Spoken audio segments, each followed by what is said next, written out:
So in today's lecture, we will be covering a very important concept of middle range theory, right? So this topic we will be covering. See, this topic के अंदर क्या है, हम various other sub topics पढ़ेंगे. All these sub topics are connected to this central topic of middle range theory, right? So this central topic we will be covering.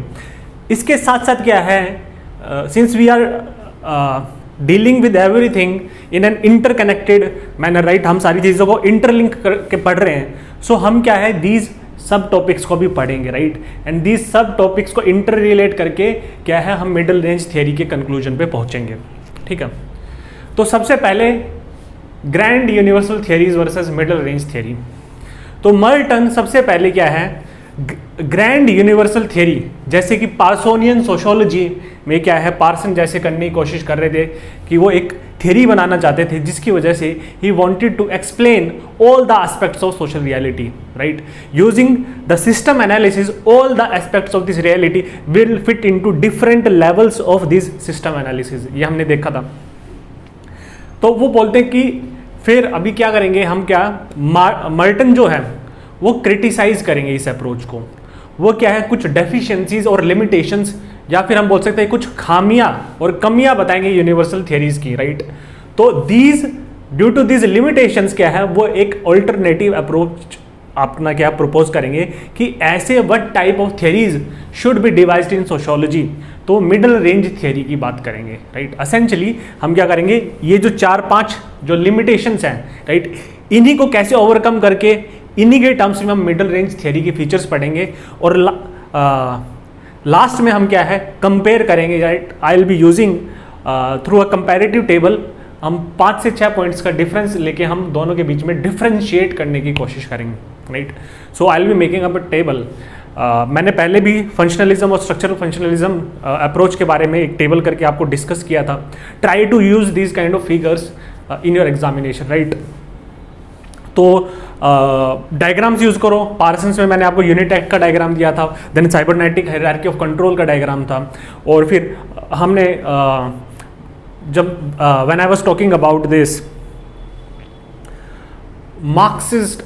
Marxist conception of historical materialism, वहाँ पे भी मैंने आपको एक infrastructure और super structure का diagram बताया था. तो try to use all these diagrams, flow charts in your answers, right. यहाँ से आपके कहीं ना कहीं आंसर्स क्या हैं, ज़्यादा बेटर होंगे compare to other people, right. See, your answer should be easy और smooth to read, plus they should be appealing, right.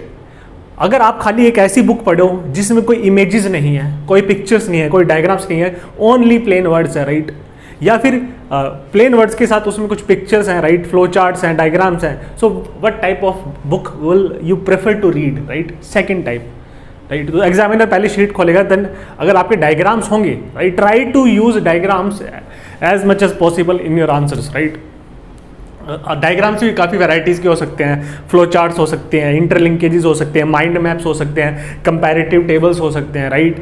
Typical diagrams जो स्कॉलर्स ने दिए हैं, जैसे यूनिटैक्ट और हिस्टोरिकल मटेरियलिज्म का, right. So it all depends on you कि आप उसको अपने आंसर्स को कितना और ऑर्नेट और अपीलिंग बनाते हो, ठीक है.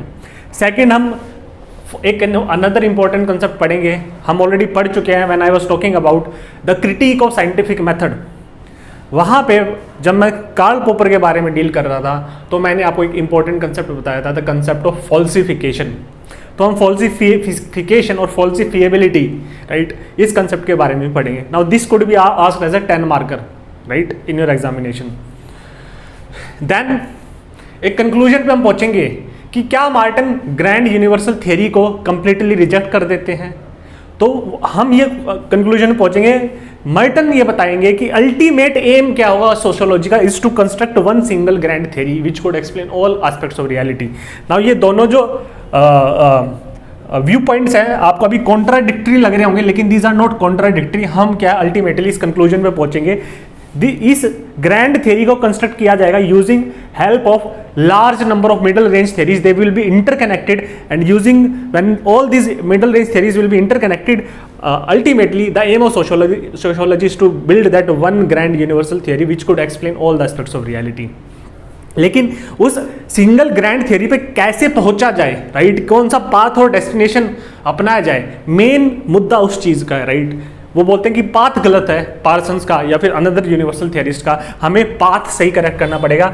हमें क्या है, एक पाथ वो देंगे, उसके थ्रू हमें ये थ्योरी, इस अल्टीमेट थ्योरी पे पहुंचना पड़ेगा। एंड सेरेंडिपिटी, सी सेरेंडिपिटी हम यहाँ पे रिसर्च एनालिसिस करेंगे, राइट। हम सेरेंडिपिटी को रिसर्च में पढ़ेंगे, राइट।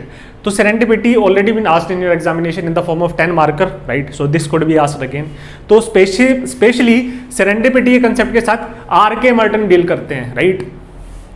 वो उनकी बुक है social theory and social structure, right. उसमें this is another important aspect, this could also be asked in the form of 10 marker. He basically published 2 research articles in American Sociological Review, right, it is a journal, or that these articles also formed a part of his book Social Theory and Social Structure। वहाँ पे वो theory और research के बीच में क्या है, relationship trace करते हैं। वो बोलते हैं कि थियरी इन्फ्लुएंस करती है रिसर्च को और रिसर्च इन्फ्लुएंस करती है थियरी को, राइट। तो उन्होंने 2 आर्टिकल लिखे थे, bearing of theory on research and bearing of research on theory, right. So this could be asked in the form of 10 marker. इसी में ही क्या है, एक इस सब टॉपिक के अंदर सब टॉपिक है सेरेंडिपिटी का, राइट। सो सेरेंडिपिटी मतलब by chance, by luck, right. आप ऐसी कोई थियरी के across you come across, right, तो वो हम पढ़ेंगे सेरेंडिपिटी का क्या मतलब है। सो ऑल दीज सब topics will be studying in this lecture, right. तो serendipity it is means by luck और by chance, right. There is a movie also serendipity, serendipity से रिलेटेड एक मूवी बनी है, it's a good movie, you can watch it, right. Plus R K. Merton ने serendipity के ऊपर एक book ही लिखी थी, राइट, अ सिंगल बुक ही dedicated to the concept of serendipity, right. उसकी हिस्ट्री ट्रेस करते हैं सेरेंडिपिटी की and various facets he talks about the serendipity. तो हम सेरेंडिपिटी इन रिसर्च के बारे में डील करेंगे, right. So all this sub topics we will be covering in this lecture. Now firstly we will be trying to talk about the various limitations और deficiencies of grand universal theory और पार्सोनियन sociology या फिर universal theories की क्या criticism करते हैं R K. Merton, right, ठीक है। तो मर्टन बोलते हैं, मर्टन की जो बुक है जिसको आप कोट कर सकते हो मिडल रेंज थियरी की कंसेप्ट में, राइट, ये जो बुक है इसका नाम है social theory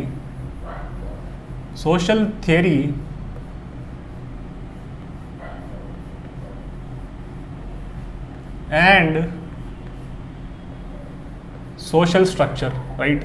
So you could directly quote this book in your answers. Try to quote these books because यहाँ पे कुछ ना कुछ आपको एडिशनल क्या है, एक इम्पैक्ट पड़ेगा एग्जामिनर पे। तो इसमें लिखते हैं मर्टन लिखते हैं कि ये जो ग्रैंड यूनिवर्सल थियरीज का जो कंसेप्शन और ये जो डिवाइस की गई है grand universal theories, right, and यहाँ पे specially when he is criticising this grand universal theories, इनके माइंड में क्या है, पार्सन्स है, राइट, इनके माइंड में क्या है, पार्सन्स है, ठीक है। तो वो क्रिटिसिज्म देते हैं, वो बोलते हैं कि these theories are too abstract, काफी एब्स्ट्रैक्ट थियरीज है, कंक्रीट नहीं है, स्पेसिफिक नहीं है, right. They are too general, they lack particularity, right, they lack specificity, they are too general, और ये काफी वेग थियरीज बोलते हैं, राइट। वो बोलते हैं कि दीज आर टू वेग,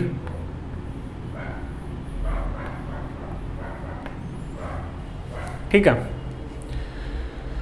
तो इसको डील करते हुए बोलते हैं कि ये जो थियरीज हैं, राइट, ये जो थियरीज जो बनाई जा रही है, जैसे specially Parsons was making this grand universal theories, वो बोलते हैं they basically deal with abstract concepts, और इसको क्रिटिसाइज करते हुए बोलते हैं कि these theories are not based on empirical research or these are not fact oriented, rather वो बोलते हैं these theories are philosophical in nature, right। तो यहाँ पे क्या है, फिलोसोफाइजिंग चल रही है, right, on the basis of abstract concepts. These are too abstract, right? These are based on conjectures and speculations. Conjectures and speculations, right? तो इसमें क्या है, वो बोलते हैं these are based on logic and reason, right? Logic and reason. और ये logic और रीजन क्या है? सी, लॉजिक एंड रीजन के बेसिस पे थ्योरीज डिवाइस की जाती हैं, राइट? अगर पार्सन्स कुछ डिवाइस कर रहे हैं तो लॉजिक और रीजन के बेसिस पे ही वो दिस ग्रैंड यूनिवर्सल थ्योरी बनाई है, right? Even philosophy deals with logic and reason. याद करो, ये हमने पढ़ा था जब हम मेटाफिजिकल स्टेज की बात कर रहे थे, राइट? मेटाफिजिकल स्टेज की बात कर रहे थे when I was talking about August Comte.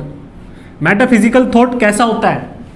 Metaphysical stage में मेटाफिजिकल थॉट और मेटाफिजिकल इंटेलेक्ट होता है, हमने पढ़ा था. और वहां पे क्या है, वे बेसिकली वो किसके बारे में बात करते हैं? वहां पे क्या है, आइडियाज के बारे में बात की जाती है, अब्स्ट्रैक्ट कंसेप्ट्स के बारे में बात की जाती है, राइट? कंक्रीट चीजों के बारे में बात नहीं की जाती. इवन ये जो फिलोसोफाइजिंग है, this is based on arm chair, right? You are not going to the field, sitting in your armchair, you are devising this theory using abstract concept. Even these theories are based on logic and reason, right? और हमने देखा भी था कि जैसे philosophy में logic और reason किस टाइप से यूज होता है. फॉर एग्जाम्पल, अगर मैं आपको स्टेटमेंट दूं कि there is a smoke which is coming out of mountains, तो इसके लॉजिक लगा के आप एक इन्फ्रेंस पे पहुंच सकते हो, there must have been some kind of fire in the mountains, right? That is why smoke is coming out of the mountains, right? ये आपका लॉजिक और रीजन है. These are rational in nature, right? These are rational in nature, ठीक? लेकिन वो बोलते हैं कि दीज आर एब्स्ट्रैक्ट हैं. They are these theories, these theories are removed from empirical reality. These are not based on empirical research. These are not based on empirical research, right? These theories, they are not fact or data oriented, not fact or data oriented, right? जिसमें कुछ observation और data का use नहीं है. तो अगर मैं आपको बोलूं कि यहां पे साइंटिफिक व्यू पॉइंट क्या होगा कि there is a smoke which is coming out of mountains, so instead of sitting your armchair applying logical and regional analysis, you should be going to the field, you should research there, observe and collect data, and after that you come to the conclusion कि this is the fire. ये fire है, अगर fire का extent कितना है, कौन कौन से एनिमल्स हार्म हुए, right? So this is more empirical research. और अगर आप इसको लिंक करो कॉम्ट के, तो इसको हम क्या बोलते हैं? This is scientific logic, right? This logic is based on facts, right? So this is scientific stage, scientific thought, positivistic in nature, right? तो ये इनका पहला क्रिटिसिज्म है, राइट? तो हम बोल सकते हैं कि these theories, they are too distant or removed or detached from data, from facts or data, right? ठीक है, ये कंक्लूजन हम बोल सकते हैं. तो ये आपका क्या है, मर्टन बोलते हैं क्रिटिसाइज करते हुए इन थियरीज को. और वो बोलते हैं कि जैसे ये जो थियरीज हैं, फिलोसोफाइजिंग भी कर रहे हो आप, इसमें क्या है, these theories you are using technical jargons. जैसे हमने देखा कि how difficult is it to understand Parsonian grand universal theory और पार्सोनियन सोशियोलॉजी, राइट? उसी को अपने मेंटर को क्रिटिसाइज करते हुए ये बोलते हैं कि these are based on technical jargons, right? So these are incomprehensible, right? These are incomprehensible, right? इनको प्रॉपरली अंडरस्टैंड भी नहीं किया जा सकता इन थियरीज को, राइट? अब इसी कंसेप्ट को आगे फिर वो डेवलप करते हैं, राइट? इसी कंसेप्ट को आगे डेवलप करके वो बोलते हैं और खामियां बताते हैं कि और क्या क्या प्रॉब्लम्स है इनके साथ. ठीक है, वो बोलते हैं कि दीज थेरीज आर फ्यूटाइल, इनकी एक्चुअल यूटिलिटी नहीं है कुछ भी, these are futile and sterile, right. इस स्टेटमेंट को हम जस्टिफाई करेंगे, और भी डेफिशिएंसीज मैं आपको बताऊंगा, राइट। तो these are futile and sterile, sterile is something which is not fertile, which is unproductive, these are unproductive theories, they have no practical utility, right, these are unproductive theories, unproductive theories जिनकी क्या है, practical utility नहीं है, practical utility नहीं है,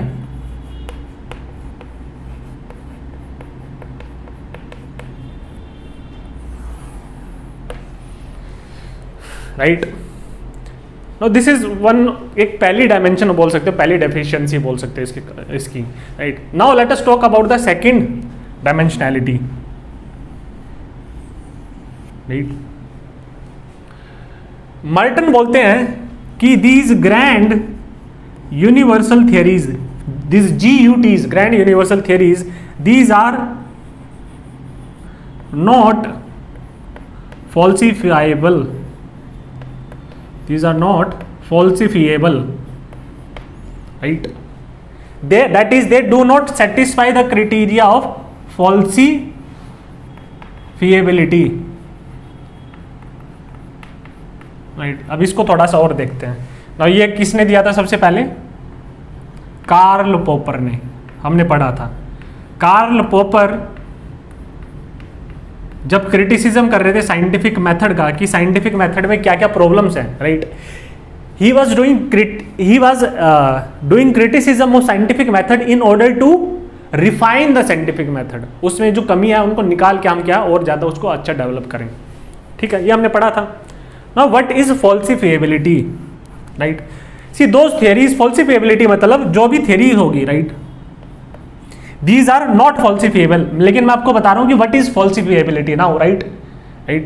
तो see theories are not falsifiable मतलब a researcher or scholar, right, won't be able to refute or falsify them, won't be able to cross मतलब won't be able to refute or falsify them,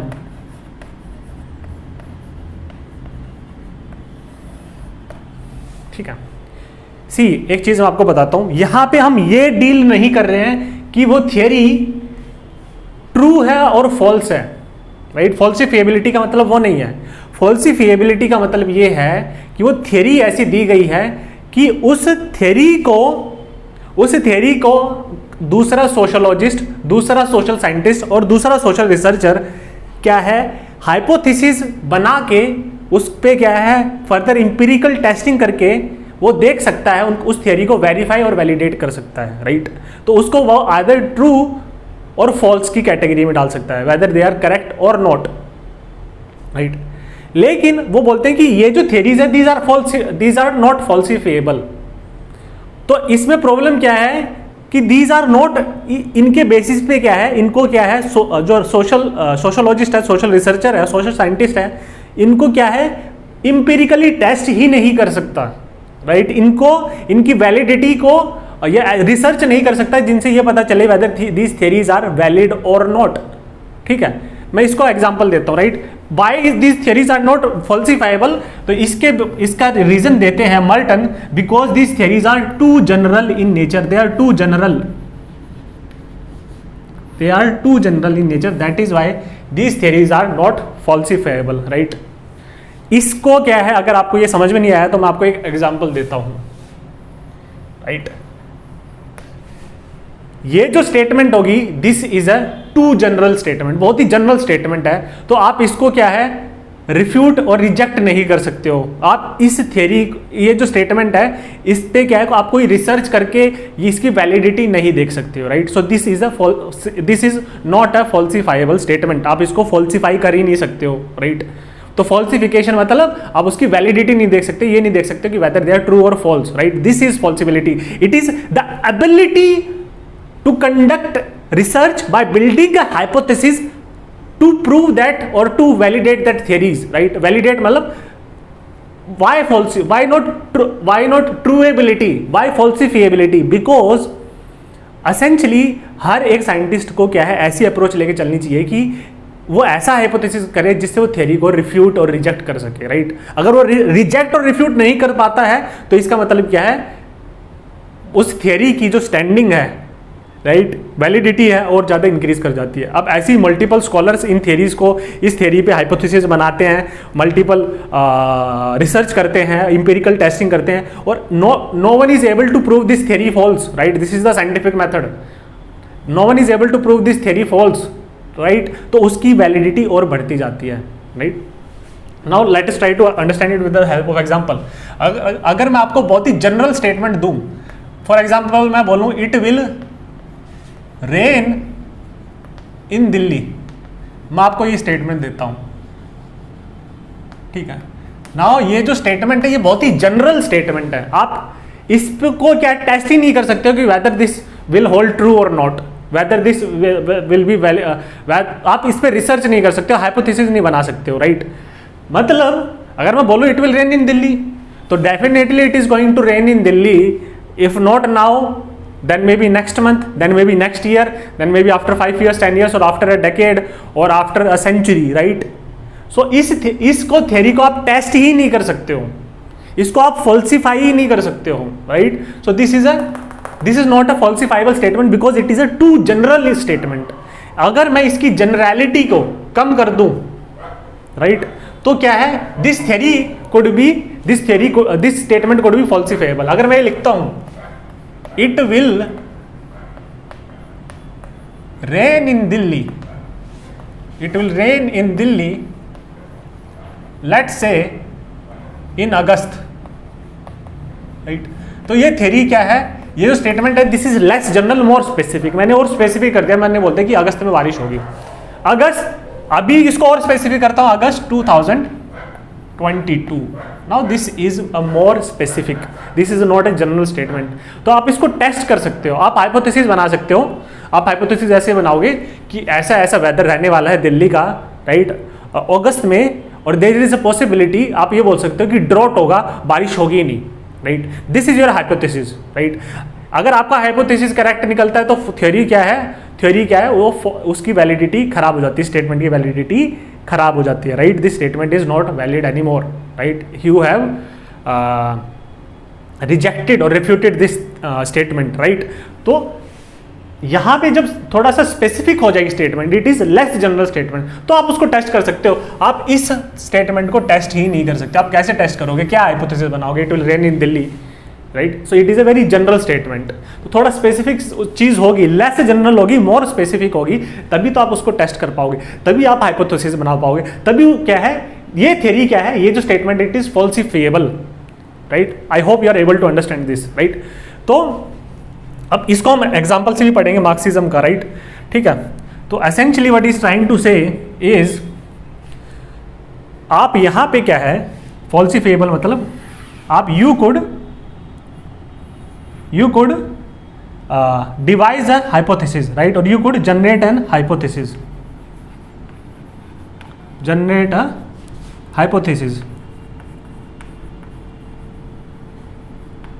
right, related to that theory.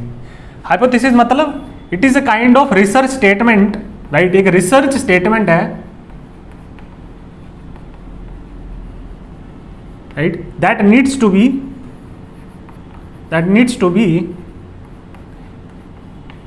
empirically, right, empirically validated through research के through आप उसको empirically validate और उसको whether it is true or false, इसको ये करने की कोशिश करोगे, राइट? ठीक है? फॉर एग्जाम्पल अगर मैं बोलूं कि क्या न्यूटन की जो थ्योरी थी, राइट, न्यूटन की जो scientific theory of this laws of motion, whether it is falsifiable और नॉट, जब लॉज ऑफ मोशन देते हैं और न्यूटन बोलते हैं कि force equals to mass into acceleration, right, तो आप जाके ऑब्जर्व कर सकते हो चीज़ों को, आप क्या है फाइंडिंग ले सकते हो, डेटा ले सकते हो और फोर्स, मास और एक्सेलरेशन ये जो वेरिएबल्स है इनको कैप्चर कर सकते हो। उसके बेसिस पे ये देख सकते हो कि वेदर दिस होल्ड्स ट्रू और नॉट, राइट। तो आप हाइपोथेसिस जनरेट करोगे, ठीक है, कि according to me under such and such conditions, किसी भी टाइप का हाइपोथेसिस हो सकता है, right. You want to test this theory, तो आपको एक हाइपोथेसिस और एक रिसर्च स्टेटमेंट देनी पड़ेगी, ठीक है। तो दिस हाइपोथेसिस क्या पता उसको सपोर्ट करने के लिए भी हो और उसको क्या है अनसपोर्ट करने के लिए भी हो, राइट। उसके अगेंस्ट भी हो और उस साथ में भी हो, राइट। दोनों चीज़ें हो सकती हैं। अगर मेन क्या है बेसिकली आपका हाइपोथेसिस बोलते हैं पॉपर कि it should be anti to the theory. आप उस थ्योरी को रिफ्यूट करना चाहिए, राइट। रिफ्यूट और रिजेक्ट करना चाहिए। अगर आपका हाइपोथेसिस करेक्ट है तो मतलब you have refuted the theory. अगर आपका हाइपोथेसिस करेक्ट नहीं निकलता है, मतलब उसको वैलिडिटी नहीं मिलती है, तो एसेंशियली दैट थ्योरी क्या है उसकी स्टैंडिंग और बढ़ेगी, राइट, बिकॉज आपका हाइपोथेसिस उसको डिस्प्रूव नहीं कर पाया, ठीक है। तो research statement that needs to be empirically validated, ठीक है। उसके बाद क्या करोगे आप, जनरेट एन हाइपोथेसिस। उसके बाद क्या करोगे, you will B forging a research design.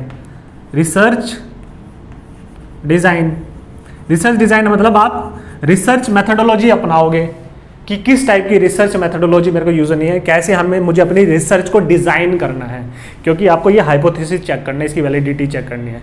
इसका मतलब क्या है, फॉर एग्जांपल मेरे को किस टाइप का रिसर्च मेथड यूज करना है, क्या मैं क्वेश्चनर यूज करूं, क्या मैं सर्वे बेस्ड करूं, या मैं इंटरव्यूज लूं, या फिर टेलीफोनिक इंटरव्यूज लूं, या फिर मैं कंटेंट एनालिसिस यूज करूं, ट्रायंगुलेशन मेथड यूज करूं या नहीं यूज करूं, right. So all these methods will be studying into the chapter 3. So this is how you will be constructing your research design, and within this research parameters और ये research design के basis पे आप research conduct करोगे। तो इसका क्या है, थर्ड स्टेप क्या होगा, आप डेटा कलेक्शन करोगे, right. So this is N empirical research. आपने डेटा कलेक्शन किया, उसके बाद क्या है, आप डेटा को एनालाइज करोगे, data analysis. And fifth step is आप रिजल्ट्स और इन्फ्रेंसेस ड्रॉ करोगे, राइट। और ये एक फीडबैक भी बन सकता है, राइट। आपने डेटा एनालिसिस किया, रिजल्ट कुछ अनोमलस आया, फिर से रिसर्च डिजाइन चेंज कर सकते हो, न्यू डेटा कलेक्ट कर सकते हो, राइट। या फिर आप हाइपोथेसिस को भी चेंज कर सकते हो, न्यू हाइपोथेसिस भी बना सकते हो। तो रिसर्च ऐसे होती है, राइट, रिसर्च ऐसे होती है। नाउ दिस, वो बोलते हैं साइंस में कैसा होता है, वो बोलते हैं अगर जो साइंस है,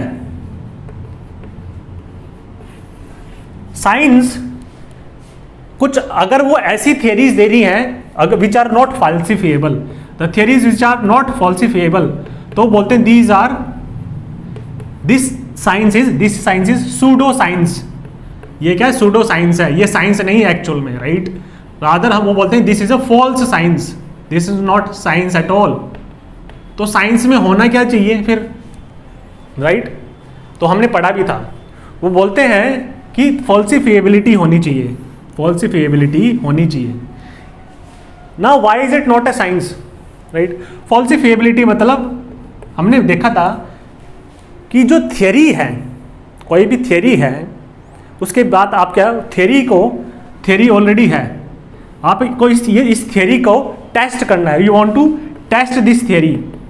तो आपको क्या है, आप क्या बनाओगे, हाइपोथेसिस बना के आप रिसर्च करोगे, राइट, आप रिसर्च करोगे, ठीक है। नाउ योर हाइपोथेसिस क्या है, now this if you are able to come up with hypothesis, मतलब ये जो थियरी है परमिट कर रही है हाइपोथेसिस बनाने को, रिसर्च करने को, उस पर रिसर्च करने को, मतलब ये थियरी क्या है, ज़्यादा इतनी जनरल नहीं है, it is not that general कि आप उसको क्या है हाइपोथेसिस ही ना बना पाओ। क्योंकि यहाँ पे आप देखो कोई हाइपोथेसिस ही नहीं बना सकते हो, इसको रिसर्च नहीं कर सकते हो, ये नहीं देख सकते वेदर इट इज़ वैलिड और नॉट, राइट। तो आपने रिसर्च की तो आपका या तो हाइपोथेसिस सपोर्ट हो सकता है या रिजेक्ट हो सकता है, सपोर्ट हो सकता है, रिजेक्ट हो सकता है। तो पॉपर क्या बोलते हैं, पॉपर बोलते हैं आप ऐसा हाइपोथेसिस बनाओ कि आपका एम होना चाहिए, your aim is to refute this और रिजेक्ट दिस थ्योरी, राइट। इसके पीछे भी रीजन बोलते हैं कि why your aim should be refute और reject this theory and not to support this theory. इसके पीछे वो रीजन देते हैं, राइट। वो बोलते हैं अगर आपका हाइपोथेसिस करेक्ट है तो फिर तो ये आप क्या इसको रिजेक्ट कर देते हो, this theory is not valid any more, तो साइंस में it has no role to play, right, because that theory was false. अगर if you are not able to prove this theory incorrect, आप अपने hypothesis को incorrect नहीं prove कर पाए, rather your hypothesis did not hold when you started conducting research. आपने जब data collect किया, एम्पिरिकल एनालिसिस किया, एम्पिरिकल रिसर्च किया, तो your hypothesis did not hold. तो इसका मतलब क्या है, आप इस थ्योरी को इनकरेक्ट प्रूव नहीं कर पाए। तो इससे क्या है, इस थ्योरी की जो वैलिडिटी है, right, this theory will be more accepted in science, not completely accepted, but it will be more accepted. अब इसी थ्योरी को अगर ये डिस्प्रूव नहीं कर पाए ये बंदा, अब कोई दूसरा बंदा आके फिर से हाइपोथेसिस बनाता अपना और फिर से रिसर्च कंडक्ट करता है, राइट। और अब ऐसे अलग अलग साइंटिस्ट आके अपने अलग अलग हाइपोथेसिस बनाते हैं, अलग अलग इंडिपेंडेंट रिसर्च करते हैं in different locations at different point of time, may be 40-50 साल तक वो थ्योरी भी क्या है, 40-50 साल अलग अलग हाइपोथेसिस बने, लेकिन आप थ्योरी को फॉल्सिफाई नहीं कर पाए। इसका मतलब क्या है, उस थ्योरी की जो वैलिडिटी है, ट्रुथफुलनेस है, राइट, वो थ्योरी क्या है, और ज़्यादा टाइट होल्ड करती है अपने आप को, मतलब that theory is approaching closer to truth, right, approaching closer to truth. तो वो थ्योरी की और ज़्यादा रिकॉग्निशन बढ़ेगी, राइट। लेकिन वो बोलते हैं कि no theory is absolutely true, हम ये नहीं कह सकते हैं। ऐसा हो सकता है कि 50 नहीं तो 100 साल बाद कुछ ऐसा हाइपोथेसिस बने जिससे वो थ्योरी रिजेक्ट हो जाए, राइट। मैं आपको एग्जांपल दिया था कि Newtonian theory of laws of motion, it was valid at least for 300-400 years until and, उसको क्या बोला था, थॉमस कुक ने उसको पैराडाइम बोला था, राइट। उसी को लेके, उसको अजम्पशंस को ट्रू लेके, उसी पैराडाइम में क्या है, बाकी थ्योरीज क्या थी उसके कंजंक्शन में बनी थी। Then Einstein came, then Einstein said at the level of microscopic particles और at the atomic level this theory does not hold true. तो एक नया पैराडाइम आया क्वांटम मैकेनिक्स का, राइट। अब वही पैराडाइम चल रहा है, ठीक है। तो यहां पे हम क्या बोल रहे हैं कि ऐसा 300, 400, 500 साल भी हो सकता है कि theory could be proved falsifiable, right. अगर आप हाइपोथेसिस ऐसा बनाते हो कि आप उसको रिजेक्ट करना चाहते हो, तो एसेंशियली आप उस थ्योरी को अगर नहीं कर पाते, मल्टीपल बंदे भी जाके, मल्टीपल साइंटिस्ट भी जाके उसको रिजेक्ट नहीं कर पा सकते, इवन आफ्टर काउंटलेस रिसर्चेज आप नहीं कर पा रहे हो, तो वो थ्योरी और ज़्यादा ट्रूथफुल हो जाएगी, राइट। तो इसका वो एग्जाम्पल देते हुए बोलते हैं, अगर मैं ये स्टेटमेंट बोलूं, all swans are white, all swans are white, तो आपका हाइपोथेसिस, आपकी रिसर्च स्टेटमेंट क्या होनी चाहिए कि there is a possibility that we will discover black swan in such and such location due to such and such condition. ये आपका hypothesis हो सकता है। अब इस हाइपोथेसिस को जाके उस लोकेशन में जाके टेस्ट कर सकते हो, एम्पिरिकली डेटा कलेक्ट करोगे, सब कुछ एनालाइज करोगे, रिसर्च डिजाइन बना के, देन अगर आपको मिल जाता ब्लैक स्वान, तो ये थ्योरी, ये जो आर्ग्यूमेंट है, स्टेटमेंट है, this is false, ultimately reject हो जाती है थ्योरी। लेकिन आपको नहीं मिलता है, और भी बड़े मल्टीपल स्कॉलर्स जाते हैं, वो सारा अपना अलग अलग हाइपोथेसिस देते हैं, उनको भी ब्लैक स्वान नहीं मिलता है, तो वो जो स्टेटमेंट है वो और ज्यादा क्या है, ट्रुथ की तरफ जा रही है, right. These are not absolutely true, nothing is absolutely true as per Popper, right. तो वो और ट्रुथ की तरफ वो जा रही है वो वाली स्टेटमेंट, राइट। और वो बोलते हैं कि 50 साल के बाद भी ऐसा हो सकता है कि इन द 51th ईयर एक ऐसा हाइपोथेसिस हो और आपको ब्लैक स्वान मिल जाए, तब वो थ्योरी रिजेक्ट हो जाएगी। लेकिन अगर आप मल्टीपल अटेम्प्ट्स के बाद भी उस थ्योरी को डिस्क्रेडिट नहीं कर पा रहे हो, तो उस थ्योरी की ट्रुथफुलनेस, वैलिडिटी और क्रेडिबिलिटी बढ़ती चली जाएगी, रिकॉग्निशन उसको ज़्यादा मिलेगी। और साइंस में इस तरीके से क्या है, रिसर्च को और थ्योरी बिल्डिंग को अप्रोच करना चाहिए, राइट, ठीक है। तो इसका मतलब है कि फॉल्सिफिएबिलिटी, इसलिए उन्होंने बोला। तो इसको हमने क्या बोला था, this is called as deductive, इसको हमने क्या बोला था, this is known as deductive logic. क्योंकि आप थ्योरी आपके पास है, उसके बाद आप रिसर्च कंडक्ट कर रहे हो और उसके बाद आप फैक्ट्स कलेक्ट कर रहे हो, राइट, इस थ्योरी को डिस्क्रेडिट करने के लिए। This is deductive logic. Inductive logic क्या था, आप पहले फैक्ट्स कलेक्ट कर रहे थे, राइट, उसके बाद इन फैक्ट्स को इंटर रिलेट करके क्या है, आप जनरलाइजेशन कर रहे थे और यूनिवर्सल थ्योरी पे पहुंच रहे थे। This is inductive logic. आप फैक्ट से थ्योरी पे पहुंच रहे हो या थ्योरी से फैक्ट पे एनालाइज कर रहे हो और इस थ्योरी को आप प्रूव कर रहे हो। तो बोल रहे कि inductive and deductive logic use होना चाहिए। क्यों? क्योंकि लेट्स से कि आपको 4 स्वॉन्स मिले वाइट, फिर 8 मिले, फिर 10 मिला, आपको कोई वो ब्लैक स्वॉन नहीं मिला, ठीक है। तो आप एक उसको जनरलाइज करके इंडक्टिव रीजनिंग यूज के आप बोल सकते हो ऑल स्वॉन्स आर वाइट। ऐसे ही इंडक्शन और जनरल थियरीज का क्या है, बिल्डअप होती हैं। साइंस में, तो उसको बोला कि ऐसा नहीं होना चाहिए साइंटिफिक अप्रोच, रादर डिडक्टिव ये वाली अप्रोच यूज होनी चाहिए, ठीक है, right. I hope you are able to understand this, ठीक है। सो फॉल्सिफिएबिलिटी, वो बोलते हैं कि these theories are not falsifiable, and I hope you are able to understand what is falsifiability. It is whether that theory allows you to conduct research or not, to generate an hypothesis or not, rather whether if that theory is too general that it cannot be refuted or rejected, right, then it is not a falsifiable theory. और ये क्या है, it is a pseudo scientific theory, it is a false science, it is not a true science, right। तो ये criticism था। अब अगर इसी को अगर हम एग्जाम्पल से लेके पढ़ें कि कौन सी थ्योरी ऐसी है which is difficult to refute, तो मैं आपको एक एग्जाम्पल लेके बताता हूँ, राइट। मैं आपको एग्जाम्पल बताता हूँ। Let us try to talk about Karl Marx theory, right. अब मार्क्स ने क्या थ्योरी दी, राइट। मार्क्स क्या बोल रहे थे कि वर्कर्स रेवोल्यूशन, ऐसा मार्क्स ने बोला था, workers revolution is inevitable, workers revolution is inevitable, क्योंकि contradictions of capitalism क्या है, mature होंगी। ultimately this contradiction of capitalism will see the source of its own destruction, हमने पढ़ा था, due to this contradictions in capitalism, and ultimately क्या है, this will fall or turn into workers revolution, और बोलते हैं class in itself will transform into class for itself। तो worker revolution तो होके ही रहेगी कैपिटलिज्म में, राइट, ये उन्होंने बोला। now this अगर वो बोल रहे हैं अगर वर्कर रेवोल्यूशन नहीं हो रही, इसका मतलब क्या है, फॉल्स कॉन्शियसनेस है, ये हमने बोला था, फॉल्स क्लास कॉन्शियसनेस है। वर्कर्स रेवोल्यूशन नहीं हो रही तो इसका मतलब क्या है, फॉल्स क्लास कॉन्शियसनेस है, ठीक है, इसलिए नहीं हो रही है। लेकिन इट इज इनएविटेबल होगी, और अल्टीमेटली जब फॉल्स क्लास कॉन्शियसनेस में ट्रू क्लास कॉन्शियसनेस रिप्लेस करेगी, राइट, तो class in itself will be replace by class for itself, ये हमने पढ़ा था। तो क्या है, workers revolution is going to happen, it is inevitable. लेकिन अब अगर इसको मर्टन क्या बोलेंगे, मर्टन विल से कि this theory is too general, it is too general, right, it is so much, it is too broad,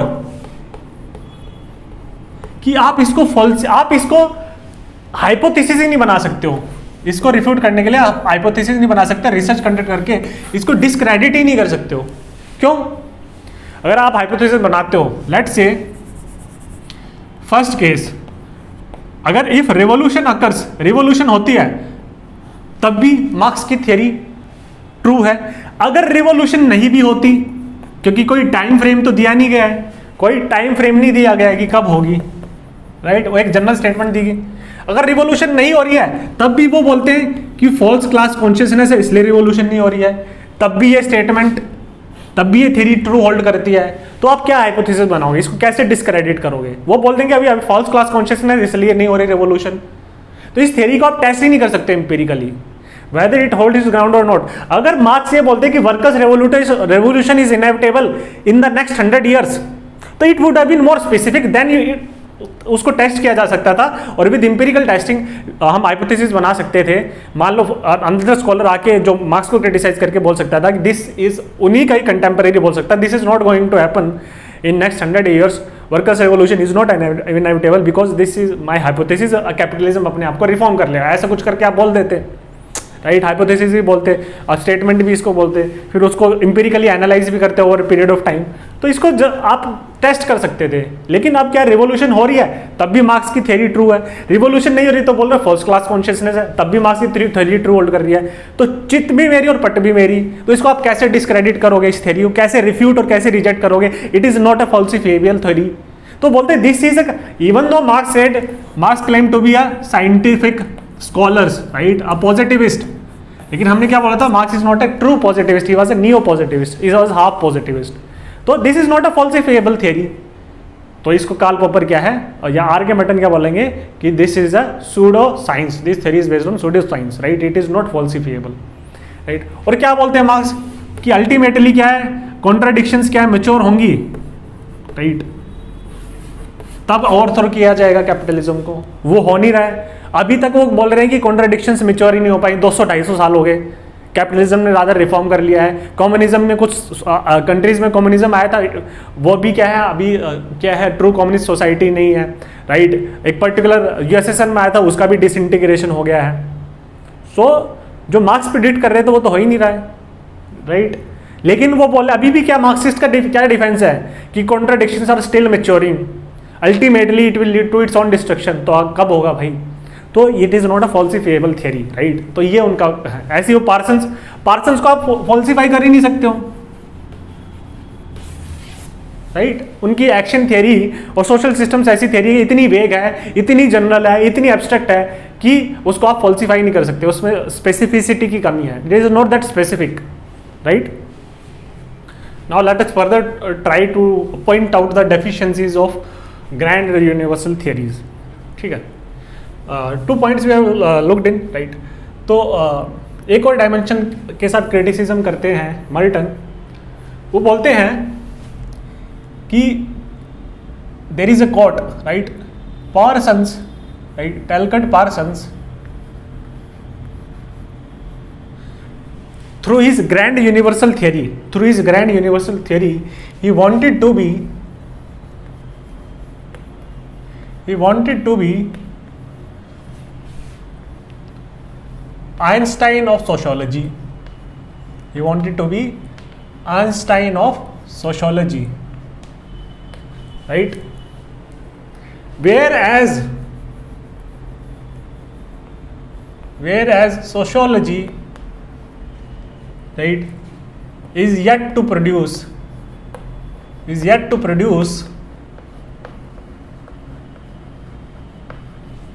its Kepler. इस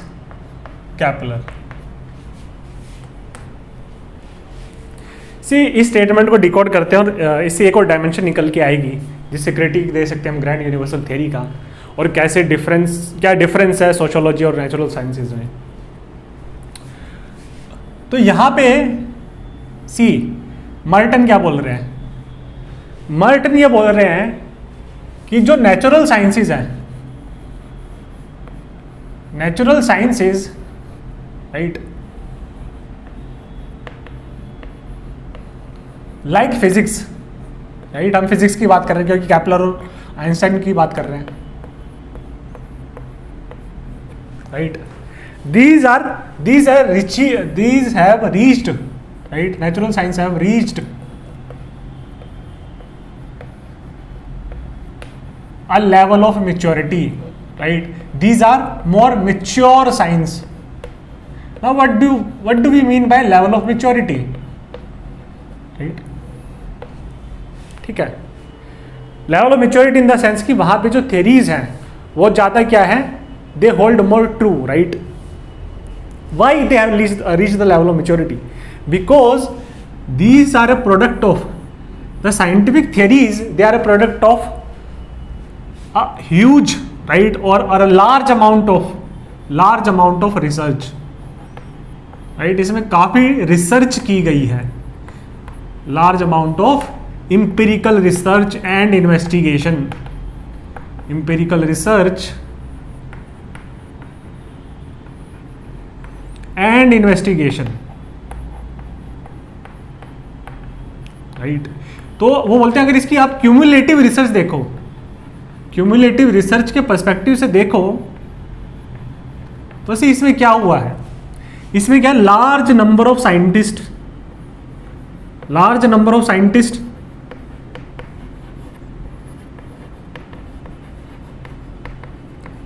right, what they have done, they have conducted rigorous empirical research. Right, on diverse and large range of topics, right. काफी अलग अलग topics में research हुई है, right. और ये research क्या है, it is a research, they were more patient, right. It is a research of centuries which has been going on for centuries, right. Newton ने अपनी थ्योरी कब दी थी?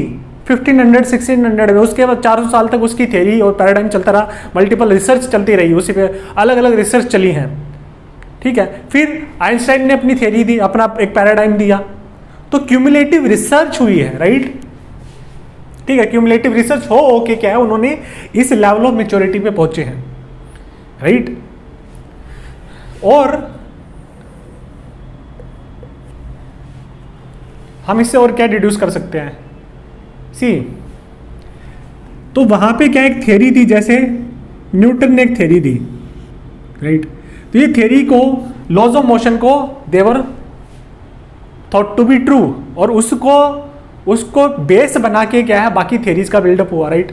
और इसको रिजेक्ट करने के लिए बाकी जो हाइपोथेसिस भी बने थे, राइट, तो रिजेक्ट दिस थ्योरी, इसके ऊपर फर्दर रिसर्च हुई, राइट, और मल्टीपल हाइपोथेसिस बने, या फिर इसकी वजह से क्या है, सी रिसर्च की वजह से भी you come across some new set of data, आपको कुछ नया डेटा मिला, और इसकी ऑफशूट क्या, एक नई थ्योरी आ गई, राइट, एक न्यू थ्योरी आपको मिली न्यू सेट ऑफ डेटा के बेसिस पे। इसको हम देखेंगे, सेरेंडिपिटी से लिंक करेंगे, राइट, बाद में, ठीक है। न्यू थ्योरी आई, तो ऐसे क्या, it is a kind of like multiplier effect, multiplier और चेन इफेक्ट, जहां पे one theory leads to building of hypothesis by another scholar which leads to further research. Now this research may lead to new set of data which will lead to a new theory, right. तो फिर ये जो theory बनाई, इस पे further hypothesis बन सकता है, फर्दर रिसर्च बन सकता है, so it is a kind of a multiplier effect. तो सेंचुरी से ये चलता हुआ जा रहा है, मल्टीपल रिगरस रिसर्च हुई है, क्योंकि यहाँ पे जो थ्योरीज थी वो क्या थी, these were falsifiable theories, you could falsify the theory of Newton which ultimately Einstein did, right। तो ये फॉल्सिफिएबिलिटी की वजह से क्या है, और हाइपोथेसिस बने, और रिसर्च हुई, और थ्योरीज बनी, फिर इन थ्योरीज को फर्दर दीज वर फॉल्सिफिएबल, फिर और थ्योरी और रिसर्च हुआ, और हाइपोथेसिस बने, राइट। तो थ्योरी और रिसर्च आपस में चलते चले गए, right. There is a theory को वैलिड करने के लिए, उसको वैलिडिटी देने के लिए, उसको इंपेरिकल टेस्ट करने के लिए आप क्या रिसर्च करते हो, राइट। तो थ्योरी इन्फ्लुएंस करता है रिसर्च को, रिसर्च इन टर्न क्या है, जस्टिफाई और वैलिडेट करते हैं थ्योरी को, plus research in turn might lead to a changing of this theory. अगर if you come across some new sets of data, आप इस थ्योरी को चेंज भी कर सकते हो, मॉडिफिकेशन भी हो सकता है, या फिर न्यू थ्योरी भी आ सकती है। तो there is a two way relationship between theory and research. तो वो दो आर्टिकल लिखते हैं, bearing of theory on research and bearing of research on theory, उसको हम पढ़ेंगे बाद में, राइट। तो ultimately due to this multiplier effect, due to this cumulative research over a large period of time, centuries, right, multiple research, multiple theories, deductive analysis, all these are falsifiable. Now cumulatively हम इस stage पे पहुंचे क्या, जहां पे क्या physics जाके mature हुई है, राइट, ठीक है। और इसके बाद हम क्या बोलते हैं, आइंस्टाइन का अल्टीमेट प्रोजेक्ट क्या था, आइंस्टाइन का अल्टीमेट प्रोजेक्ट क्या था, आइंस्टाइन का अल्टीमेट प्रोजेक्ट क्या था। This is a very important point, right. इसी पॉइंट के बेसिस में फर्दर कंक्लूजन दूंगा कि आर्किमाइटन क्या बोलते हैं कि खाली मिडिल रेंज थ्योरी होनी चाहिए, क्या कोई ग्रैंड यूनिवर्सल थ्योरी हो सकती है सोशियोलॉजी में, राइट।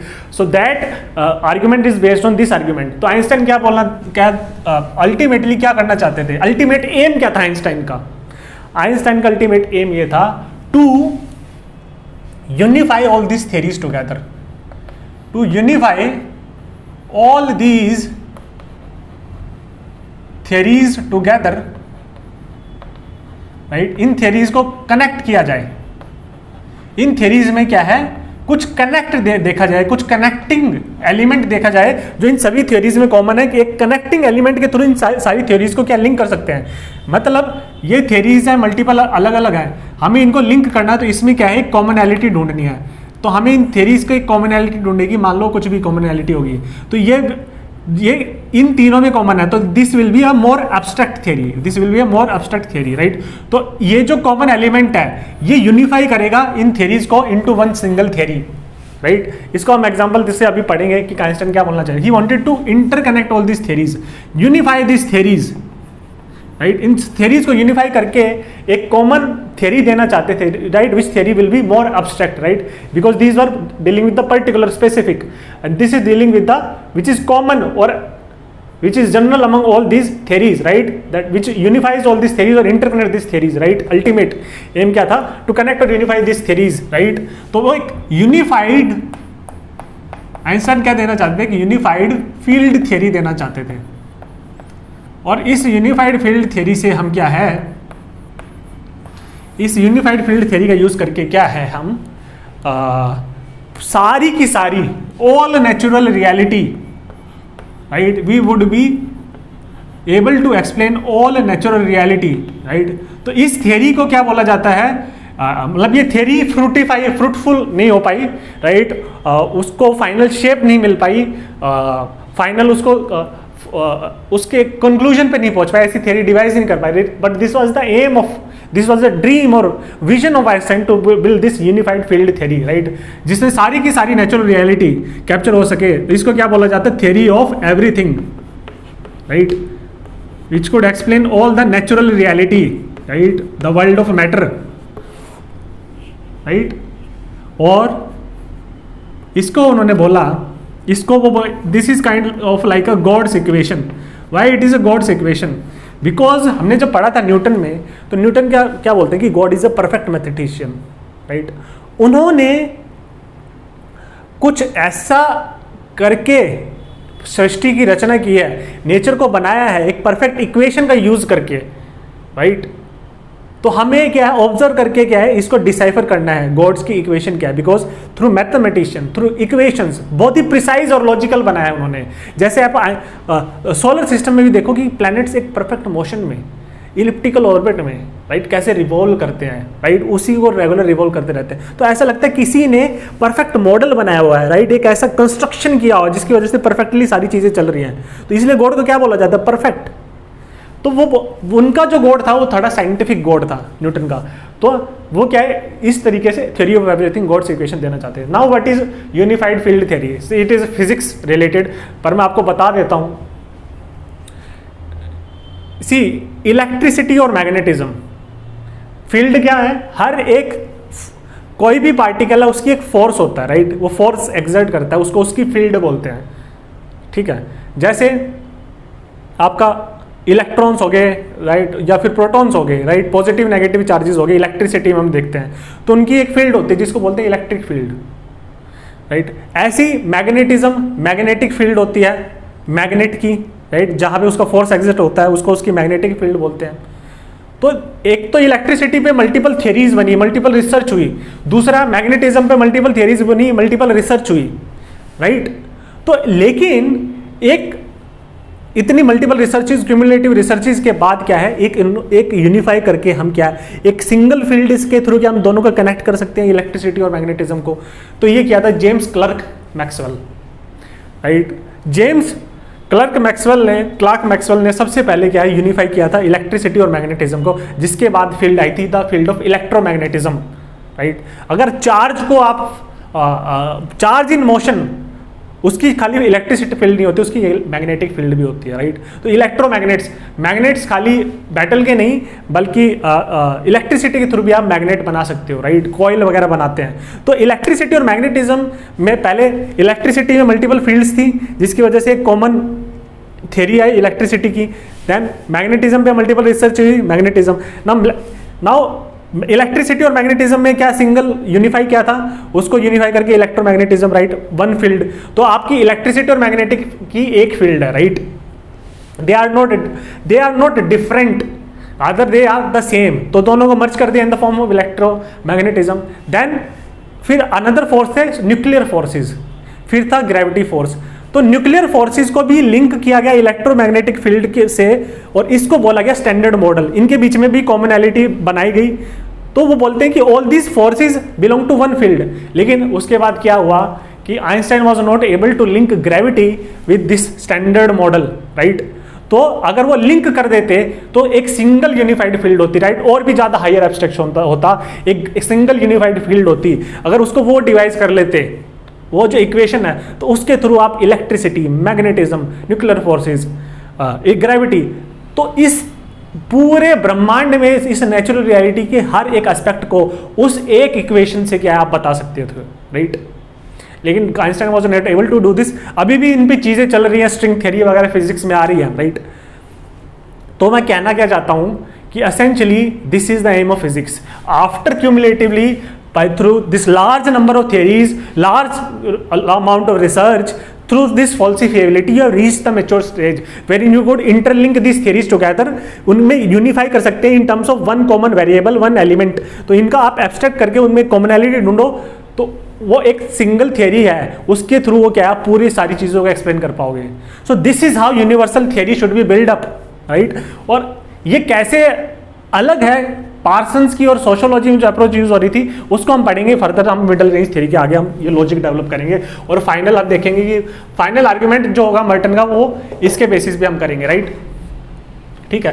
प्लस मर्टन बोलते हैं कि these theories they are universal, तो इनकी स्कोप क्या है, यूनिवर्सल है,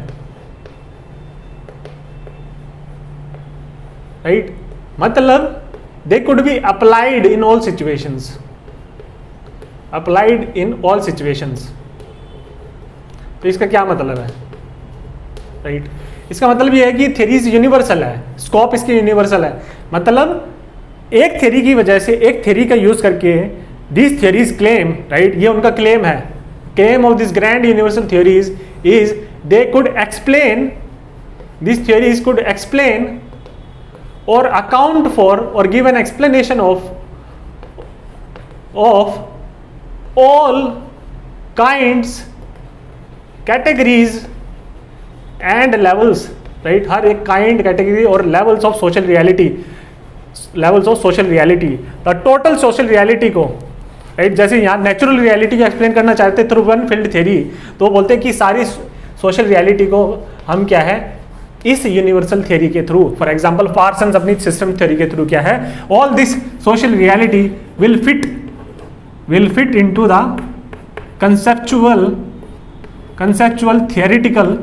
conceptual theoretical framework of this one grand universal theory। तो all the levels of this reality could be explained with the help of social system, because social system के multiple levels होते हैं, हमने देखा था, राइट।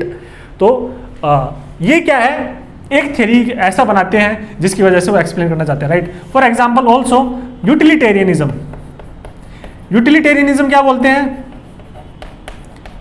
हम क्या है, we could explain all kinds of human behaviour, all kinds of human behaviour in all situations possible, in all situations possible they could be explain with the help of utilitarianism, right. वो बोलते हैं क्योंकि man is driven by to maximize his utility, man wants to maximize his utility, तो man in all kinds of situation वो ऐसा behavior और ऐसा action manifest करेगा जहाँ पे वो अपनी utility maximize करना चाहता है, मतलब pain कम करना चाहता है, pleasure बनाना चाहता है, right, happiness बढ़ाना चाहता है। और this is applicable to all the situations possible, not only economic situation, not only market situation, market situation में ही नहीं बल्कि मैंने फैमिली में भी बताया था कि यूटिलिटेरियनिज्म कैसे लगाया था, कैसे लगेगा जब हम यूटिलिटेरियनिज्म की बात कर रहे थे। मैंने जब बेंथम और मिल की बात की थी, राइट, मैंने बताया था कि फ्रेंडशिप्स में भी लग सकता है, रिलेशनशिप्स में भी यूटिलिटेरियनिज्म लग सकता है। तो all kinds of social interaction, all kind of social reality, utilitarianism, all kinds of human behaviour could be explain with the help of utilitarianism. तो सारी सोशल रियलिटी ये एक्सप्लेन कर सकता है, राइट। तो इनकी स्कोप क्या है, यूनिवर्सल है, और हम बोल सकते हैं they have unlimited scope, unlimited, right. This is an important word, key word, these have unlimited scope, right, infinite universal scope, ठीक है। ये भी खामियां हैं। खामियां कैसे हैं, क्योंकि मैं जब अभी मिडिल रेंज थ्योरी के बारे में बात करूंगा तो वहां पे मैं बताऊंगा कैसे खामियां हैं, right, third and fourth, right. तो आपने 4 पर्सपेक्टिव देखे, अब 4 पर्सपेक्टिव से इनको क्या है, वो मिडिल रेंज के थ्रू क्या है, इसको कुछ डिफरेंट ऑल्टरनेटिव देने की कोशिश करते हैं। अब हम बात करते हैं मिडिल रेंज थ्योरी की, right, middle range theory.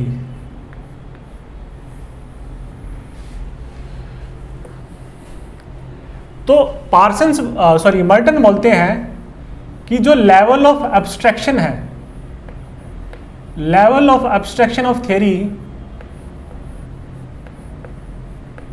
Right, तो ना तो वो टू ब्रॉड और टू वेग होना चाहिए, right, there should not be too much abstract, right. तो वो मैक्रो थ्योरीज को रिजेक्ट करते हैं,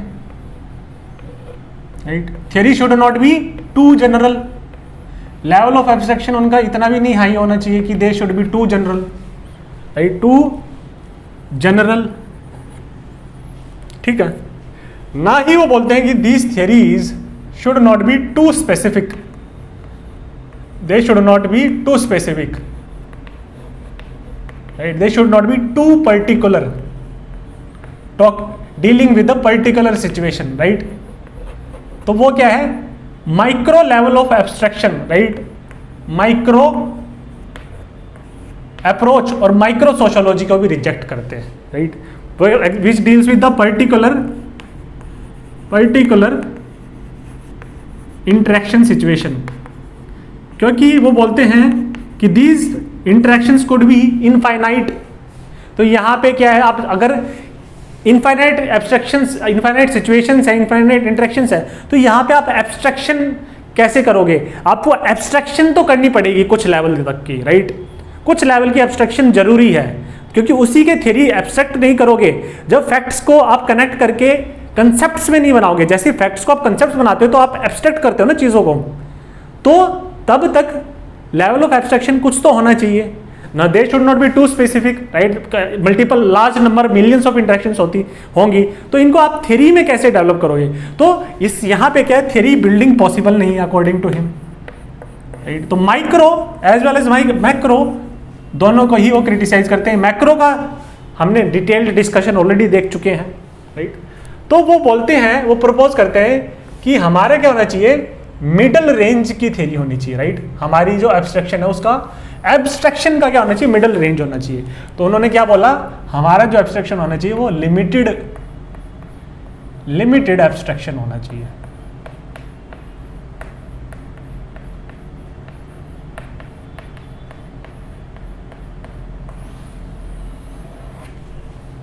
ठीक है। लिमिटेड एब्स्ट्रैक्शन मतलब वो बोलते हैं कि जहां पे सोशियोलॉजी क्या करेगा, इंपिरिकल रिसर्च करेगा, इंपिरिकल रिसर्च करेगा,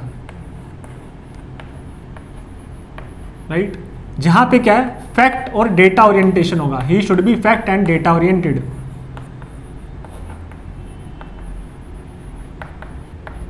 राइट। तो जो मैक्रो थियरी थी, पार्सन्स की थियरी थी, there in theory was to removed or distant from fact, it was not based on facts at all, right, या फैक्ट थे तो बहुत कम थे, so it was removed or distant from facts, right। तो बोलते rather we should be connecting facts and theory together, right। तो theory और fact को connect करेंगे, right, तो fact के बेसिस पे आप theory बनेंगे, right। आप facts को convert करोगे concepts में, right, और concepts को आपस में interlink करके आप theory बनाओगे, right। फैक्ट्स को करोगे कंसेप्ट्स में और कंसेप्ट्स को इंटरलिंक करके आप थ्योरी बनाओगे, राइट। तो जब आप फैक्ट्स को इंटरलिंक करोगे तो यहाँ पे एब्स्ट्रैक्शन होना चाहिए, राइट, एब्स्ट्रैक्शन होना चाहिए, but this abstraction is limited, इतना हाई लेवल एब्स्ट्रैक्शन नहीं है, राइट। जैसे मैंने बोला इट विल रेन, अगर मैं बोलता हूँ इट विल रेन इन अगस्त 2021, तो वो क्या है, लेस एब्स्ट्रैक्ट है, मोर स्पेसिफिक, लेकिन एब्स्ट्रैक्शन तो है। अगर मैं बोलूँ it will rain in August in next 2 days, तो वो और ज्यादा लेस जनरल है और ज्यादा और स्पेसिफिक है, तो there could be different levels of abstraction, right. तो एब्स्ट्रैक्शन तो होना चाहिए, राइट, तभी theory could only be build with the help of concepts, this interlinking of concept will lead to building of theory. तो theories को तो बनाना ही है, theory building तो होनी चाहिए सोशियोलॉजी में, तो प्योर फैक्ट बेस्ड तो होना ही नहीं चाहिए आपका, राइट, प्योर फैक्ट बेस्ड नहीं होना चाहिए। तो इसको इन्होंने क्या बोला, यहां पे आप जनरलाइजेशन कर रहे हो, तो this is limited abstraction, right, limited abstraction plus generalisation भी कर ही रहे हो आप, राइट, इंपिरिकल जनरलाइजेशन कर रहे हो आप, इंपिरिकल जनरलाइजेशन आप कर रहे हैं, right, on the basis of facts, on the basis of empirical research you are building concepts, that you are generalising something, right, ठीक है, उसके बेसिस पे क्या आप इंटरलिंक करके क्या थ्योरी बना रहे हो, राइट। तो इसको हम फर्दर और डील करेंगे, इन दोनों चीजों को हम फर्दर और डील करेंगे और ज्यादा इसकी अंडरस्टैंडिंग आपको होगी, राइट। तो वो बोलते हैं ना तो आपका फोकस थ्योरी पे होना चाहिए ज्यादा, राइट, बैलेंस होना चाहिए, इंटरकनेक्ट होना चाहिए, राइट, इंटरलिंकेज होनी चाहिए।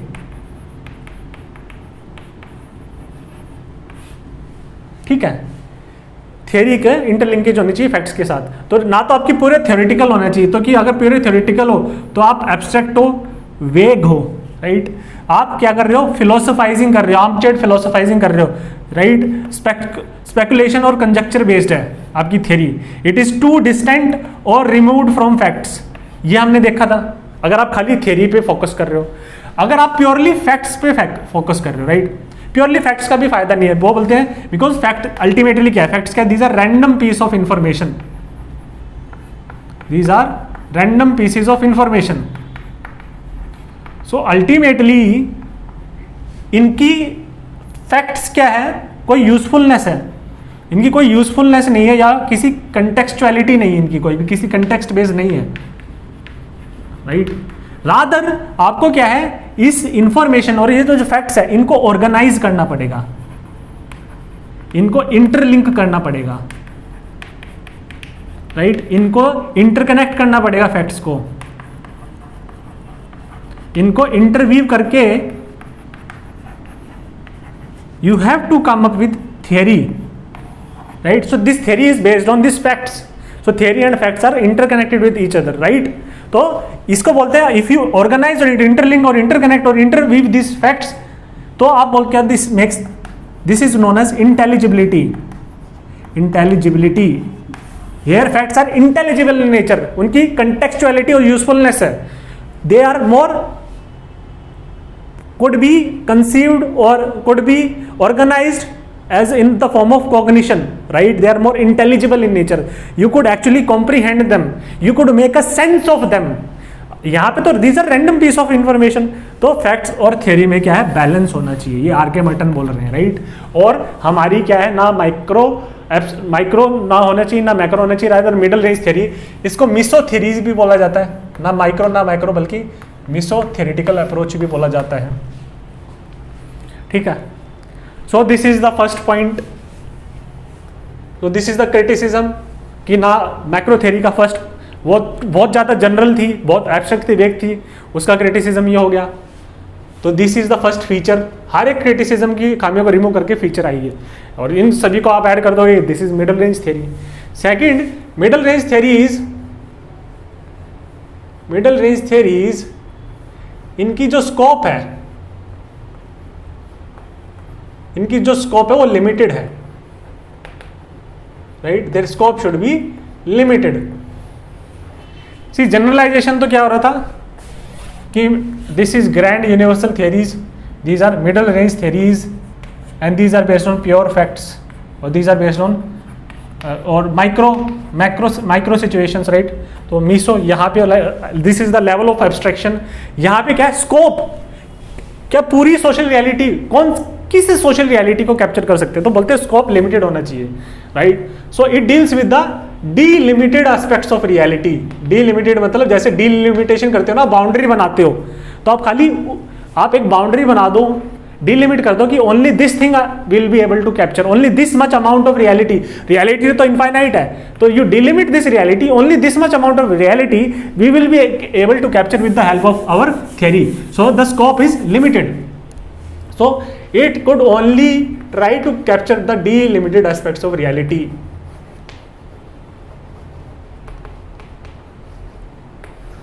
राइट, तो पर्टिकुलर सोशल फिनोमिना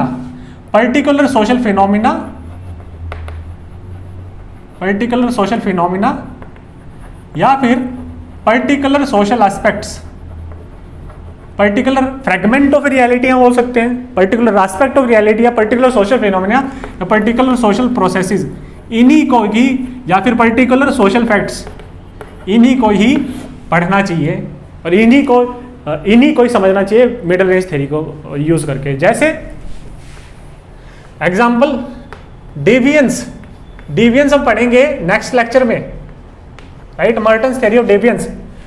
तो why is it delimited? Utilitarianism, all types of behaviour. Deviance क्या बोलेगा? We will not be able to understand and capture all the types of behaviour using one single theoretical framework, rather we should limit our scope right. तो delimited aspects of reality, we can not be able to capture the totality of reality, something like Weber is talking about here. ठीक. तो हमें particular aspect of reality हम capture कर सकते हैं. तो हम ऑल टाइप्स ऑफ बिहेवियर नहीं पढ़ सकते, रादर हम खाली डेविएंट बिहेवियर को पढ़ेंगे, डेविएंट बिहेवियर को कैप्चर करेंगे. राइट. तो यहाँ पे यहाँ पे एब्स्ट्रैक्शन क्यों है? क्योंकि ये जो बोलते हैं कि दिस एक थ्योरेटिकल फ्रेमवर्क उन्होंने बोला है डेविएंस का. राइट. उन्होंने रिसर्च की, इंपेरिकल रिसर्च, उसके बेसिस पे उन्होंने थ्योरी बनाई. Right. Now this theory will be applicable to all the situations particular to this behaviour. तो कुछ लिमिटेड लेवल ऑफ एब्स्ट्रैक्शन तो है. This is based on empirical generalisation, because of facts के basis पे generalise कर रहे हो. और जनरलाइजेशन क्यों हुआ? बिकॉज इंपेरिकल मतलब on the basis of facts, generalisation because this theory will be valid और applicable in all this particular और this limited kind of situations. हर एक डेविएंट बिहेवियर को हम स्टडी कर सकते हैं इस थ्योरी का यूज करके. Right. So this is delimitation. ऐसे ही डोरखाइम की suicide theory, right, which was based on research, secondary data, empirical research plus particular aspect, एक सोशल फैक्ट के बारे में बात कर रहे हैं, सुसाइड के बारे में. So all kinds of suicide will be talking about, but not the entire. उसमें तो बहुत सारा आ जाएगा, पॉवर्टी, राइट, एजुकेशन, रिलीजन. आप सारी चीज़ों को एक थ्योरी से तो कैप्चर नहीं करोगे, वो पर्टिकुलर सुसाइड के बारे में बात कर रहे हैं. राइट. या फिर वेबर का जब लिंक करते हैं Protestant ethics to spirit of capitalism, this is also a middle range theory. क्योंकि प्रोटेस्टेंट एथिक्स हम क्या है, पर्टिकुलर सोसाइटीज की बात कर रहे हैं, वेस्टर्न सोसाइटीज के, उसमें हम पर्टिकुलर इकोनॉमिक सिस्टम कैपिटलिज्म की बात कर रहे हैं. राइट. उसमें भी हम पर्टिकुलर टाइम की बात कर रहे हैं. उस टाइम पे प्रोटेस्टेंटिज्म था और उसकी वजह से वहां पे उस टाइम पे ओरिजिन हुआ था कैपिटलिज्म का. राइट. और ऐसे ही ये मल्टीपल थ्योरीज देते हैं, like reference group behaviour, right, reference group behaviour या रिलेटिव डेप्रिवेशन. तो all these theories they have limited scope, right. they have limited scope, they are limited to study particular social phenomena, particular social process, particular social facts. They do not want to capture the totality of reality, right. So their scope is limited, their scope is not universal in nature, right. Reference group, relative deprivation. फिर हम इसमें role set का भी उन्होंने concept दिया था, right. Political machine. तो ऐसी ऐसी थ्योरीज आप बिल्ड करना चाहिए आपको, राइट. ठीक है. Third aspect is these theories are falsifiable. Falsifiable क्यों है? Because they are not that much general, rather, right. उनका क्या है, लिमिटेड जनरलिटी है, लिमिटेड जनरलाइजेशन है या लिमिटेड एब्स्ट्रैक्शन है, right. So they are more specific in nature. Since they are more specific in nature, they can B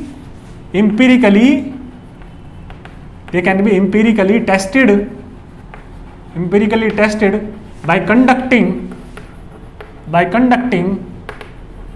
an hypothesis, right. ठीक है. Fourth, now this based on, हमने जब initially जो diagram देखा था उसमें मल्टीपल सब टॉपिक्स की बात कर रहे थे. तो क्या अल्टीमेट एम क्या है सोशियोलॉजी का? अल्टीमेट एम क्या है सोशियोलॉजी का? Sociology, right. अल्टीमेट एम क्या है सोशियोलॉजी का? इज टू कंस्ट्रक्ट, ये बहुत बात करते हैं Merton, is to construct one grand universal theory, right, one grand universal theory which could explain or capture all aspects of social reality, right. all social reality को, पूरी की पूरी social reality को explain कर पाए और capture कर पाए using one single theory. This is the ultimate aim of sociology. लेकिन ये कैसे होगा? ये प्रोसेस क्या है? आप डायरेक्ट ऐसे नहीं आओगे, राइट. अब डायरेक्ट थियरी नहीं करोगे, रादर आप क्या है, rather what you will be doing is you will be over a period of centuries you will be generating multiple middle range theory. Multiple middle range theory करोगे, right. ठीक है. Large amount of research. तो this is related to the last dimension of general theory जो मैं बात कर रहा था. आइंस्टाइन जो यूनिवर्सल थियरी बनाने की कोशिश कर रहे थे, तो जैसे फिजिक्स वाला प्रोसीजर है वैसे फॉलो करेंगे. मल्टीपल मिडल रेंज थियरीज करोगे, लार्ज अमाउंट ऑफ रिसर्च करोगे, राइट. और जिसमें लार्ज नंबर ऑफ सोशियोलॉजिस्ट होंगे, right, large number of sociologist होंगे, और this research is dispersed over a long period of time, may be 2 to 3 और मोर centuries, right. ठीक है, तो मल्टीपल मिडल रेंज थ्योरीज बनाओ, मल्टीपल रिसर्च करो, राइट, इंपिरिकल रिसर्च करो, this should be done by large number of sociologist, this should be factor data driven theories, right. Ultimately 300-400 बार जैसे physics में trace किया था हमने मल्टीपल थ्योरीज के बाद, आपकी क्या है, sociology will reach a level of maturity, like natural sciences, like physics, right, ये हमने देखा था। उसके बाद क्या है, आपको क्या है, कनेक्ट करो, then you interweave these multiple middle range theories together, right, और इनको इंटरकनेक्ट करो, मतलब जैसे यूनिफाई करना आपको, जैसे आइंस्टाइन करना चाहते थे यूनिफाइड फील्ड थ्योरी का, मल्टीपल थ्योरीज को कनेक्ट करके क्या है, उन्होंने एक यूनिफाइड फील्ड थ्योरी बनाना चाहते थे, theory of everything which could explain all kind of natural reality.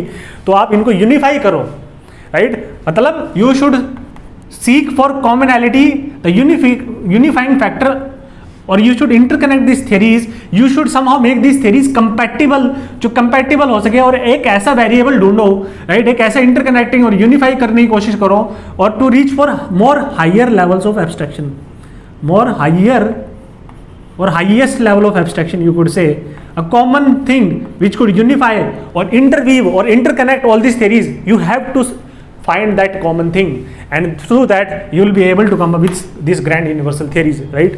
तो कैसे होना चाहिए ultimately, how should be constructing this theory, how you should be constructing that theory, right? तो ये theory को आप कैसे construct करोगे, तो इसमें आपका मर्टन बोलते हैं कि आपको essentially these multiple middle range theories you have to build up, right? So multiple scholars, right, multiple researches, multiple over a long period of time, right, so you will reach और यहाँ पे क्या है, then फॉल्सिफिएबिलिटी भी होगी, कुछ theories reject हो जाएंगी, कुछ theories will hold their ground, तो थ्योरीज और ज़्यादा वैलिड होती जाएंगी अगर फॉल्सिफिएबिलिटी का यूज कर रहे हो concept which is intrinsic to scientific method, right, the deductive logic you should be using. तो over a period of time क्या करोगे, क्या है, सोशियोलॉजी क्या है, काफ़ी मैच्योर हो जाएगी, और जो थ्योरीज हैं they will be more correct. Ultimately what you have to do is you have to interlink this theories together, right, इनको लिंक कर दिया, जैसे इलेक्ट्रिसिटी और मैग्नेटिज्म को किया था, इनको इंटरलिंक कर दिया, इनको इंटरलिंक कर दिया, राइट, इंटरलिंक मतलब इंटरकनेक्ट किया, जिसमें आपने ये देखा कि एक ऐसा यूनिफाइंग एलिमेंट देखा, राइट, एक ऐसा एब्स्ट्रैक्ट एलिमेंट देखा which is present on all these, right, जिसके थ्रू आप इन आपस में क्या है, तीनों को एक्सप्लेन कर सकते हो और तीनों को कनेक्ट कर सकते हो। लेकिन ये पर्टिकुलर स्पेसिफिक सिचुएशन की बात कर रहे थे, x1 की, ये x2 की बात कर रही थी, ये x3 की बात कर रही थी, और ये बात करेगी x की। इस x के थ्रू ये यहाँ पे भी वैलिड होगा, यहाँ पे भी वैलिड होगा, यहाँ पे भी वैलिड होगा, तो कुछ यूनिफाइंग एलिमेंट आपको ढूंढना है। So this is more abstract, right, this is higher level of abstraction. फिर अल्टीमेटली इन हायर, राइट, ये मिडल रेंज एब्स्ट्रैक्शन था, ये हायर एब्स्ट्रैक्शन है। फिर आपस में इनको इंटरकनेक्ट करके, जैसे इलेक्ट्रिसिटी और मैग्नेटिज्म, इलेक्ट्रोमैग्नेटिज्म और न्यूक्लियर फोर्स को कनेक्ट करके स्टैंडर्ड मॉडल, फिर इसको ग्रेविटी को कनेक्ट करके एक फाइनल यूनिफाइड एक फील्ड होगी, राइट। तो इनको आपस में किसी भी तरीके से आप इनको कंपैटिबल करो, इंटरकनेक्ट करो, इंटरलिंक करके एक फाइनल यूनिवर्सल थियरी दो। तो आपको क्या है, ऐसे रीच आउट करना है, वेयर इन हाउ पार्सन्स, और पार्सन्स कैसे बात कर रहे थे, सी पार्सन्स क्या बात कर रहे थे, पार्सन्स की अप्रोच क्या थी, एक single researcher, Parsons was a single researcher, a single sociologist, right. यहां पे हम बोल रहे हैं over a period of time, centuries together, वो उन्होंने अपनी लाइफ टाइम में दी थ्योरी, राइट, प्लस फॉल्सिफिएबल नहीं थी वो थ्योरी। लेकिन यहाँ पे क्या है, मल्टीपल टाइम्स फॉल्सिफिएबिलिटी लिखी है, मल्टीपल स्कॉलर्स ने मल्टीपल टाइम्स रिसर्च कंडक्ट किया है, मल्टीपल बार चीज़ों को फॉल्सिफाई किया है, तो ultimately with each falsification you are reaching, अगर वो थियरीज होल्ड करती है ग्राउंड को, you are ultimately reaching a more mature level where in theories are getting more and more, उनको they are getting more and more recognition, they appear to be more and more closer to truth, right, they are more and more valid, right. लेकिन वो क्या कर रहे हैं, एक single sociologist अपने life time में बिना किसी फॉल्सिफिबिलिटी के एक थ्योरी बना रहे हैं, राइट। और इस थ्योरी से वो सोचते हैं कि हम एक्सप्लेन कर सकते हैं सारी सोशल रियलिटी को, लेकिन वो बोलते हैं कि this is how you should B approaching empirical research. यहाँ पे कोई इम्पिरिकल रिसर्च भी नहीं थी, राइट, आर्मचेयर फिलोसफाइजिंग थी, प्लस ये अपनी एक ही बंदा एक लाइफ टाइम में one single sociologist, rather this is a period of, rather ये कैसे यहाँ पे ये इस पे कैसे पहुंचा जाएगा, multiple scholars, multiple scientist, large number of thousands of sociologist, अलग अलग मिडल रेंज थ्योरी बनाएंगे, कंडक्ट करेंगे अलग अलग hypothesis research, large amount of research is conducted, right, by multiple scientist over thousands, over for example centuries, और these are falsifiable theories, तो each time you are getting more and more truth, you are getting more and more closer to truth। तो ऐसे करके आपको bottom up करके आपको grand universal theory बनानी है, सो दैट इज, आप ऐसा नहीं कि आप इनिशियली एक ग्रैंड यूनिवर्सल थियरी बना दो और बोलो कि ऐसे ही कनेक्ट होगा, रादर जैसे फिजिक्स अप्रोच करी थी आपको वैसे अप्रोच करके इन मिडिल रेंज थियरीज को कनेक्ट करके one single grand universal theory बनानी है, राइट। ठीक है, now I will try to differentiate between this grand universal theory और मिडल रेंज थ्योरी, राइट। हम ऑलरेडी पढ़ चुके हैं, उसी का एक kind of we will be taking a look into, हम देखेंगे कि इसमें 4 से 5 डिफरेंसेस देखने की कोशिश करेंगे, राइट। ठीक है, डिफरेंशिएट अगर आपको करने को आए तो आप ऐसा कुछ बना सकते हो, राइट। मैं बड़ा रफ मैनर में बनाऊंगा, you could elaborate this points on your own, right. So one is grand universal theory, तो हम पार्सोनियन थ्योरी बेसिकली उसके बेसिस पे, और मिडल रेंज थ्योरी, राइट। तो फर्स्ट पॉइंट ऑफ डिफरेंस आप इसको एलोबरेट कर लेना, मैं बस खाली हेडिंग बता रहा हूँ आपको कि these are universalisation, right. Universalisation मतलब they could explain all levels of social reality, they could explain all levels of social reality or the totality of social reality. तो scope is unlimited, there is no limitation on scope, ठीक है। wherein here is, यहाँ पे आप क्या कर रहे हो, delimited aspects of reality, delimited aspects of reality, आप particular topics को particular social phenomena, social process और सोशल फैक्ट, इनको पढ़ रहे हो। फिर एग्जांपल दे देना आप जो मैंने दिए थे, role set, right, role set, reference group, deviance. यहाँ पे हम देखेंगे कि एब्स्ट्रैक्शन है, abstraction is very high abstraction, right, very high abstraction, तो बहुत ही हाई एब्स्ट्रैक्शन है। लेकिन यहाँ पे क्या है, limited, right, this is limited abstraction, right. तीसरा, these are based on armchair philosophizing, right, conjectures and speculations, they are kind of metaphysical in nature, right, logic and reason का यूज करके हमने देखा था। यहाँ पे these are based on empirical research, right, they are fact and data oriented, wherein यहाँ पे they are too remote और they were too distant from facts, ठीक है, ये हमने देखा था। Fourth, these theories are not falsifiable, these are not falsifiable and these are falsifiable, ठीक है। सो दीज आर, हमने देखा तो फ्यूटाइल और स्टेराइल है ये थ्योरीज, क्योंकि अगर फॉल्सिफाइबल नहीं है तो आगे ये रिसर्च परमिट नहीं करेगी, तो रिसर्च परमिट नहीं होगी तो सोशियोलॉजी ग्रो और मैच्योर कैसे होगी, right. Where in these theories are falsifiable ultimately आप मिडिल रेंज थ्योरीज को क्या है मल्टीपल रिसर्च करोगे, सोशियोलॉजी ग्रो करेगी, उसके बाद एक सिंगल यूनिवर्सल थियरी कंस्ट्रक्ट करोगे, राइट। तो these are the 5 major points of differences between grand universal theory and middle range theory. अब हम बात करते हैं, will be try to link research and theory together, right.